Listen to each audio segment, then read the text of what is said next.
expertise is found in African traditional spirituality, Malcolm X, and African American history and culture, and the love for his people. Now, my personal connection with Brother Smalls was first created with when I saw Hidden Colors 2. Right. I was just blown away when he said that Christianity, Judaism, and Islam are mere fragments on the periphery of African spiritual systems. I was like, whoa. Oh, man. And ever since then, I just searched for the information as much as I could. I read as many books as I could. And when I finally got a chance to meet him, it was so many questions I wanted to ask him. And what he told me was, he said, continue the work and don't hesitate to call me if you need anything. So I said, okay, what am I going to ask him? I'm going to ask him about the Francis Welson's theory of genetic annihilation, Neely Fuller's book, all these different questions. And I actually called him late at night, 11:30 at night, and had questions about how to deal with a girl. So, now mind you, he said, don't hesitate to call me, right? So I called him, and he said, as soon as he answered the phone, I'll never forget it. He said, either you better be somebody really important, or this better be really important, because it is late at night. So I said, brother, it's Toby from a couple months ago, blah, blah, blah, blah, blah, blah. He said, okay, calm down, what is it? I said, I don't know how to deal with this young lady. And I'm going on and on and on. She's not answering the phone, and she's not text messaging. He said, calm down. He said, this is one of the things that we have to work on in the community. And you know he got that smooth voice. Yeah. So once he started talking, I calmed down. He said, we have to learn conflict resolution. So don't call her anymore. You write her a letter over the text message. He called it a letter. You write her a letter over the text message, and you tell her, we both need to calm down. I'll talk to you later. Right. It worked like a charm. So, you know, here I am thinking I'm going to ask him some super deep question about an article, a movie, a lecture, and that was, how do I deal with a girl? So, with no further ado, Professor Smalls.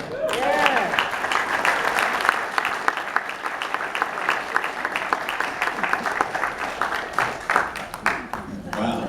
Imhotep, Detroit. Peace and blessings. You came out to see what we did with that film, and we must give Brother Tariq his depths.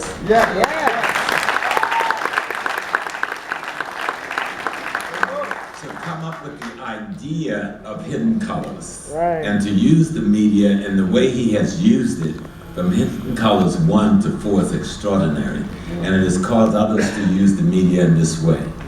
You know, anyone that don't know the history is out of their minds. Y'all realize that? If you don't know your history, you're out of your mind. Why? Because you're in somebody else's mind, and someone else's mind is in you. And you cannot solve your problem if someone else's mind is in you. Because that mind isn't going to address your problems to your benefit. So Dr. Noble says what white supremacy did was to give us a fragmented consciousness and a broken black identity. Now, how do we fix that? The first thing you got to do is the thing that scares you most. Realize you're God having a human experience. And don't play with it. Now, I hear some of y'all scared because Christianity and Islam has told you that's not true. And yet Christianity and Islam has not freed your butt from anything. That's why you're up in here. Right? So, let's understand this. We've been on this planet for millions and millions of years. And we were here in peace for millions and millions of years. And we were in love with one another for real for millions and millions of years. There is no history going back into our culture of the wars of slaughter and destruction. You can't find it. People say, oh, Africans had wars too. That's not true. When we became European, we began to have wars too. When we became Christians, after they took over our spiritual system, and we began to be redesign in mind like them, we began to have wars. And for my Muslim brothers and sisters in here, I was an imam for a good 18 years. I've been a Hajj since 1974, went to Mecca twice. So when I make a critique of Islam, I think I'm a very good scholar of Sharia. Okay. Islam started out as a black thing, but it immediately became a white thing. Okay. By the time the Prophet's body got cold, the white folks had taken over our system. And what we've got now is his warmed over version of Islam that we're trying to blacken up without getting into the real history. We're too afraid to even say the Prophet was black. We're too afraid to even look at a picture of the Prophet as black. Because white folks said if we do, we're gonna threaten you. You know, just some simple stuff. When we talk about this notion of white racism and white supremacy, what it's about is to intimidate you. To intimidate you, not to act as the human being that you are. That's what he's done. How could we be in this black Detroit and let them have so much dominance over our lives? Except that we've allowed them to intimidate us. That's right. Not to be human enough to love one another and respect one another and get to know one another and get to understand one another. I first got introduced to your city in 1967, sitting in Newark, New Jersey, in the midst of the Newark riot, trying to figure out with James Foreman and Malcolm X's sister Ella Collins, and yes, your two Hendry brothers. All of us sitting at the same table. Trying to figure out how to get a Mamu Baraka out of jail. The riot is going on all around. We had just left a meeting where all hell broke loose. Rack Brown was in the meeting, Stokely Carmichael in the meeting, Milana Karange in the meeting, Charles Cavietta and the Mama in the meeting, and a bunch of others. Frances Welsing was in the meeting with her afro, telling us the brothers, y'all need to go down and break them out of that jail. That's right. And so we had taken a break after this meeting exploded into violence actually because of the different factions, the socialists versus the nationalists and etc. got kind of crazy. And Milton and his brothers sitting at the table when somebody came in and said it was a phone call, and he went to the phone and he was told that the rebellion in Detroit had just ticked off. That's right. And those brothers came back in and made a quick goodbye and headed for the airport to come home, to be a part of your resistance movement, which then rocked the nation. You rocked the nation because you didn't riot. You put a mark across that street that day. And you decided we are going to resist and we are going to rebel. That's right. And we're going to cause you to change. And you changed the attitude of the entire America. Because they realized, oh my goodness, they could really overthrow this government. And they had hardly nothing, hardly no weapon. It's just a handful of brothers up there, handful of sisters, with very few weaponry. But they rocked the very foundation of America itself. Not with the guns you did that, it was the minds that picked up the guns. It was the determination that put value on a people that allow you to risk your life out there like that. I was sitting and having lunch today with two of the brothers who was out there. And just looking in their face and seeing all that beauty. Brother Charles, you know, now I was so impressed, I don't even know what to say. When I get home to my kids and I start talking about that meeting we had today, watching two men who were gods. Ironically, one of them was what we would call white. But he resisted with us. He fought with us. He fought for those principles that we stand for and that human beings should live for. And if you know anything about the Haitian Revolution, here's the extraordinary part of the revolution. There's this bad dude. They never really talk about him much. We talk about Toussaint, who was in his own right an extraordinary general and an extraordinary revolutionary. But then there was this other one called Jean-Jacques Dessalines. So there's two Haitian revolutions. There's the first part of the revolution, which Toussaint is clearly the leader. Dessalines is one of his generals, one of his comrades. And in that part of the revolution, the French white farmers are fighting with us because we're trying to break away from France. That's the first part of that movement, to break away from France and create an independent state. But then the crackers got crazy. After we break away from France, they said, okay, now y'all can go back into slavery. And Toussaint said, whoa, hold up, wait a minute. It's not gonna be any day like that. And they betrayed Toussaint and got him captured by the French, where he was killed. And then his younger brother took over. This brother named Jean-Jacques. And he coined the phrase. It's called Coupe-tête, bouleka. Do you know what the phrase means? Cut off their heads and burn their house. Now let me tell you where the phrase comes from. They defeated the French army, decimated them. They defeated the British, they defeated the Spanish. And then Dessalines and his generals and sisters and brothers, they had women generals in that army that we don't talk about much. They told the French, they says, we have a humanity bigger than yours. We have gotten you a ship. We've outfitted the ship with all of the provisions you need to get back home to France.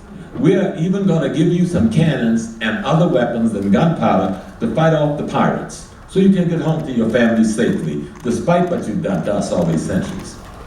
He said, but you gotta go. If you don't go and you stay here, Coupe-tête, bouleka. And then he turned to the Italians and he says, you Italians, you're white, but you fought with us, so you are now black. Stay here, raise your family, raise your children, and live as free men. He turned to, I think it was the Polish. He says, you Polish people, you fought with us. Stay here, raise your family, live your life. So it was not a racist revolution, because we are not a racist people. Those whites who fought with us, he says, become our brothers and our sisters, live here. But he says, you French, what you did to us cannot be undone. You've got to go. And when they didn't go, those who didn't get on the ship, he came down with his soldiers one day and said, Coupe-tête, bouleka.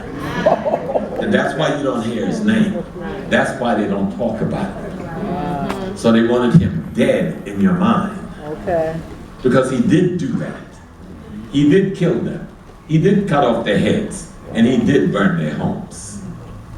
And for that, they decided to make him dead to the black mind. So you don't know this genius that wrote with his brothers this enormous constitution on freedom. You don't know this genius that shook up the entire Western world by saying, Haiti, any black man from anywhere escaping slavery, come to Haiti, and here we will defend your right to freedom. That's right. That's right. That's extraordinary for that time and that day.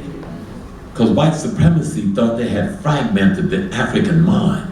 But guess how that African got his mind back?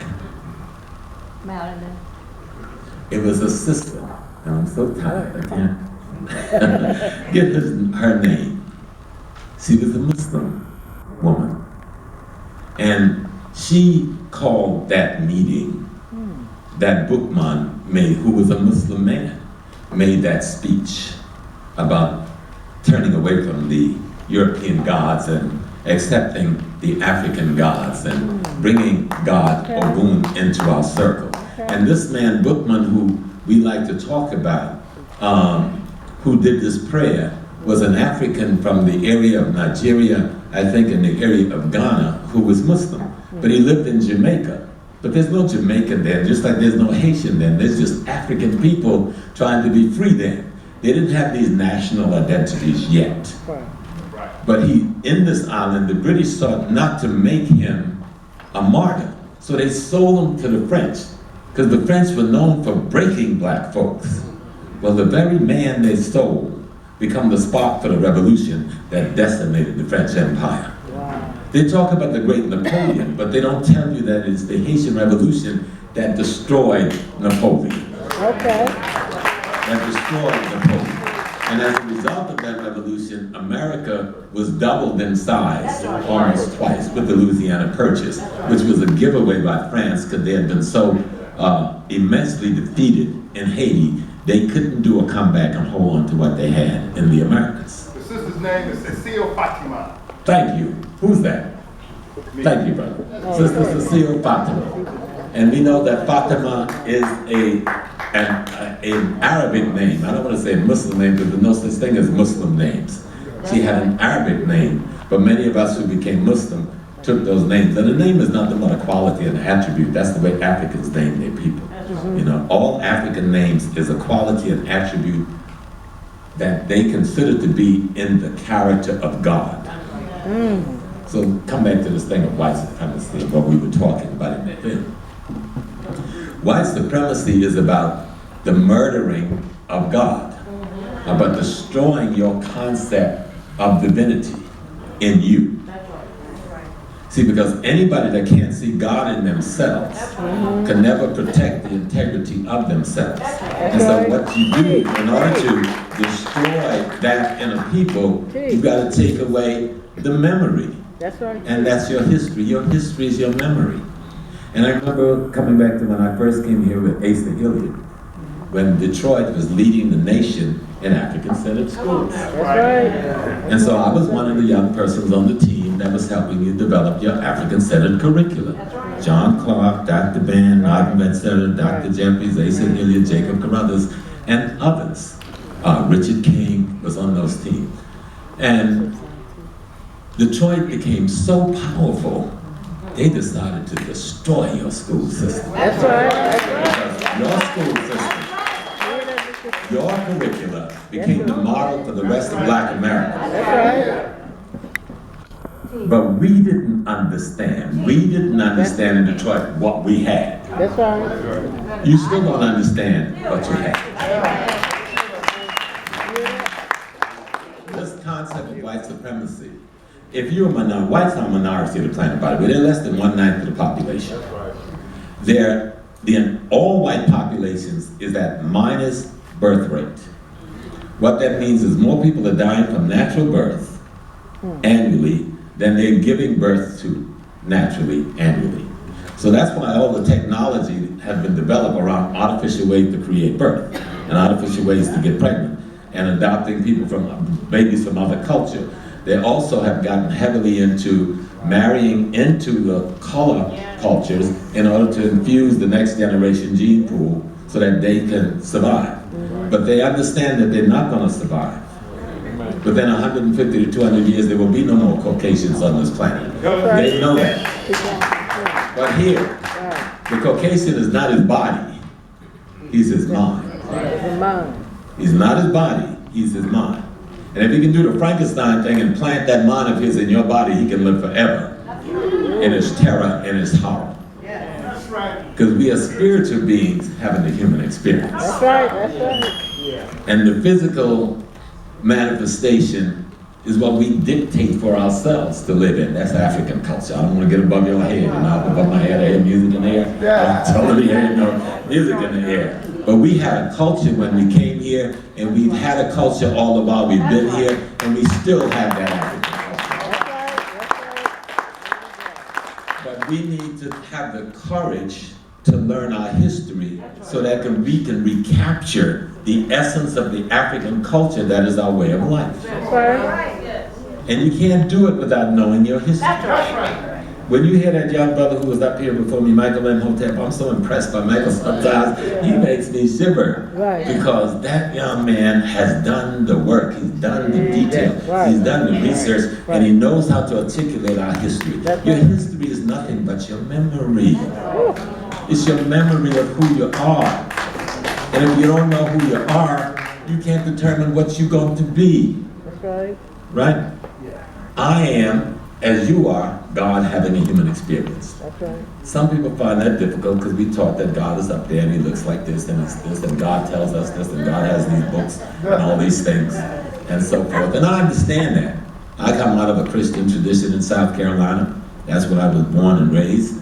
I come out of a Muslim tradition later with Malcolm's organization, and when Malcolm gets assassinated, I'm the guy that takes over. Most of you don't have a clue that it's me. But I'm the one that became the imam of the Muslim mosque at age 21. You know why? Because everybody else was scared. They ran. And I don't blame anybody for being afraid. There was a lot of killing going on. Malcolm wasn't the only one. They killed a lot of other brothers who was critical to what he was trying to do. Still killing. But I learned something. Malcolm used to say the secret to life is to have no fear. He doesn't mean that you don't get afraid. It means that fear don't become the thing that determines what you do next. Okay? You understand that? So when we are talking about this thing of white supremacy and racism, and then they try to flip the script on us and tell us that we're racist. And then they make us think that prejudice is racism. You know? And they make you think that reaction to racist tyranny is racism. Because you say, stop shooting me, you're racist. You say, stop beating me, you're racist. Right? So we've got to understand what racism really is. That's right.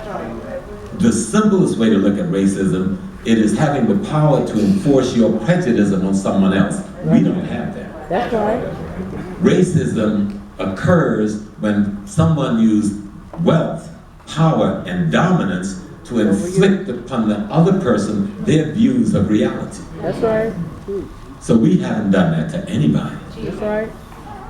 But someone has done that to us. That's right. So that even wearing our hair natural Talk about it. is a crime in the United States of America.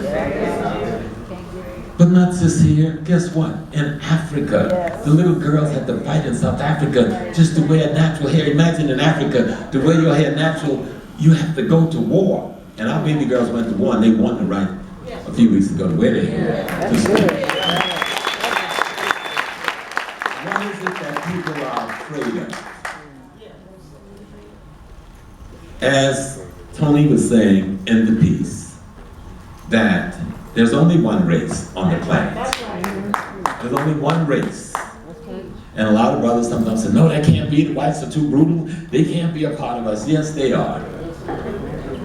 Fortunately or unfortunately, yes, they are. So what's the matter with that aspect of the human family? Well, if nature, think of nature now. Nature,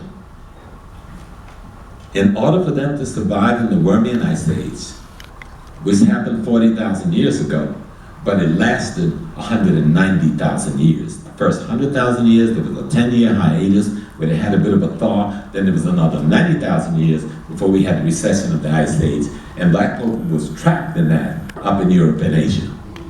Well, the only way you're going to survive is to get rid of your melanin. Because you can't have melanin to block away the little bit of sunlight that's going to give you the vitamin D to keep a skeletal structure alive to hold your muscular system up. It's just that simple. It's that simple. But it gets deeper than that. It's not just that. I mean, we understand the hair and that cold, you have to cover that one corridor, that one tunnel, where all of the passageway from your generating plant to the rest of the organs that have to be powered by it must be protected. So you grow long hair. They become cylindrical and they cover the neck.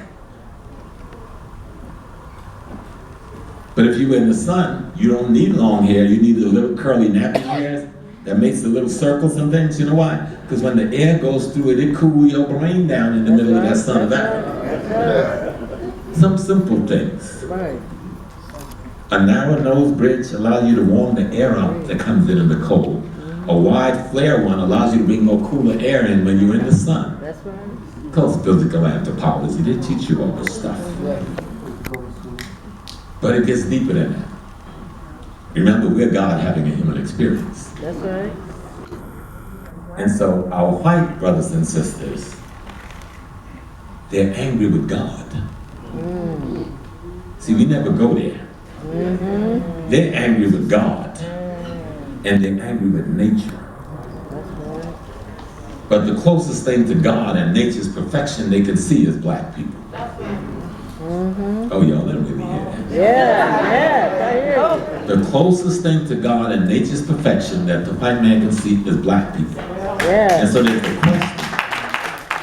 There's a question of incestuous envy. There's a question of incestuous jealousy as a result of that envy. And then the violence that follows the jealousy. There's nothing a white person wants more than to be black.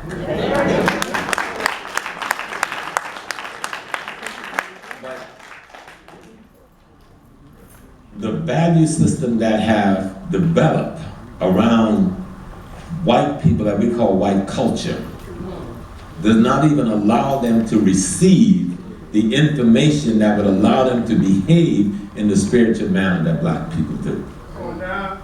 And that's why when we created the system that becomes Christianity, remember the Catholic Church starts 500 years after the first church is built in Ethiopia.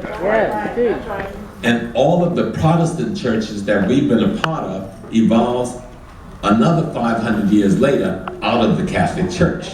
So much of the Christianity that we are attached to had its genesis 500 years after our ancestors created this thing. And they didn't understand what we created. So they turned it into a racist, militarist, dominant institution that punished people for being humans. Islam does the same thing with the covering up of the woman. Why? Because of the weakness of the man? Because you don't have the integrity to control yourself? That you want to punish the woman? And then you're going to tell me God said do this? Judaism is the same. All three of those forms that the European have, I said that they're fragments from the periphery of the African spiritual system. If you study them, that's all they are. I can take the 12 disciples of Christ, the 12 tribes of Israel, I can take 12 of the 99 pearls of faith of Islam, and I can take the 12 of the deities of Kemet and show you that all of the other 12 derive from the Egyptian 12. That's right. In terms of their meaning. But what was the meaning? The meaning is very simple. Each one of us are made up of all of the qualities and attributes of the thing we call the deity, the divinity. The African culture says that our life's mission is to develop those qualities so that we could resemble divinity as close as possible in our lifetime. To be like, you remember that song, to be like Jesus, oh Lord, I want to be like him? But we never understand there was a path for that you had to take. Because that path is an African cultural expression. Though the European culture says it, it doesn't provide you a path. But it's simpler than that. Because the basic thing is history. You must understand history. You must know who you are. That's right. In order to be able to organize yourself to provide the most basic food, clothing, shelter, safety, and security for yourself and your family. Everybody in this room have lived your life, have gone to college, or gone to high school, or got a trade, or get a job, so you can provide food, clothing, shelter, and safety. But we won't say that. We won't admit to this most basic reality. So what we say is, I want to be a doctor. I want to be a lawyer. I want to be an engineer. No, you wanted a way to make some money so you could get some food or you're going to die. You wanted some clothes because in this climate you got to be covered. You wanted some shelter because it protects you and your family. And you wanted to create a community so you can provide security for all of that. But if you don't see the basics as your fundamental reality and you get caught up in the illusion of a title or behavior, you will lose your way like we've lost our way. That's right. This thing is about food, clothing, shelter, safety. And you can't provide food, clothing, shelter, safety unless you take control of the economics, the politics, and the culture where you live. That's it. That's it. And the only way to take control of the economic, politics, and culture where you live, you have to see yourself as a group, as a people. That's right. Right now, we are just a label.